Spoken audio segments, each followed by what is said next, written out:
নমস্কার। আজ 5 সেপ্টেম্বর 2025 শিক্ষক দিবসের প্রাককালে এই মঞ্চে উপবিষ্ট আমার সমস্ত শিক্ষকদের জানাই আন্তরিক প্রণাম। আর আমার প্রিয় সহপাঠী ভাই বোন ও বন্ধুদের জানাই ভালোবাসা।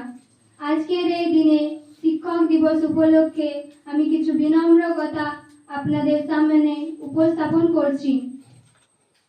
ভারতবর্ষে প্রতি বছর 5 সেপ্টেম্বর অত্যন্ত গর্বের সঙ্গে শিক্ষক দিবস পালিত হয়। প্রতিটি শিশুই জন্ম নেওয়ার পর থেকে শিক্ষা অর্জন করতে থাকে। প্রথম শিক্ষা আসে মায়ের কাছ থেকে, কারণ মাই হলেন শিশুর প্রাথমিক শিক্ষক। এরপর শিশু যখন প্রথাগত শিক্ষায় প্রবেশ করে, তাকে সমাজের আলো দেখায় সেই মানুষরূপী ভগবান, আমাদের শিক্ষক। আজকের এই দিনটিকে শিক্ষক দিবস বলা হয় কারণ 1888 সালের 5 সেপ্টেম্বর তামিলনাড়ুর তিরুনাট্টিতে জন্ম নিয়েছিলেন এক মহাপুরুষ, ডক্টর সর্বপল্লী রাধাকৃষ্ণন। তিনি ছিলেন স্বাধীন ভারতের প্রথম উপরাষ্ট্রপতি ও দ্বিতীয় রাষ্ট্রপতি। এর চেয়েও বড় পরিচয় হলো তিনি ছিলেন একজন আদর্শ শিক্ষক।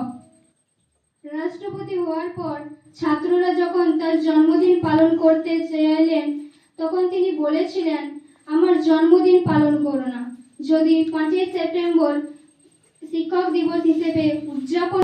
তার এই বিনয়ী ইচ্ছায় আজ কোটি কোটি ভারতবাসীর কাছে শিক্ষক দিবসের মূল প্রেরণা।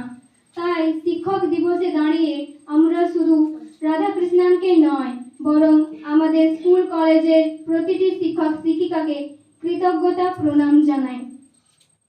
আজকের এই শুভক্ষণে আমি আবারও প্রণাম জানাই আমার সমস্ত শিক্ষক শিক্ষিকাদের, যারা আমার জীবন গড়ছেন এবং যারা প্রতিদিন নিজেদের স্বার্থ বিসর্জন দিয়ে আমাদের সঠিক পথে এগোনোর প্রেরণা দিচ্ছেন। একজন ডাক্তার হয়তো 100 জন মানুষের জীবন বাঁচাতে পারেন, কিন্তু একজন শিক্ষক লাখো প্রাণের জীবনকে নতুন আলো দিতে পারেন। ধন্যবাদ জানিয়ে এখানে আমি আমার বক্তব্য শেষ করছি।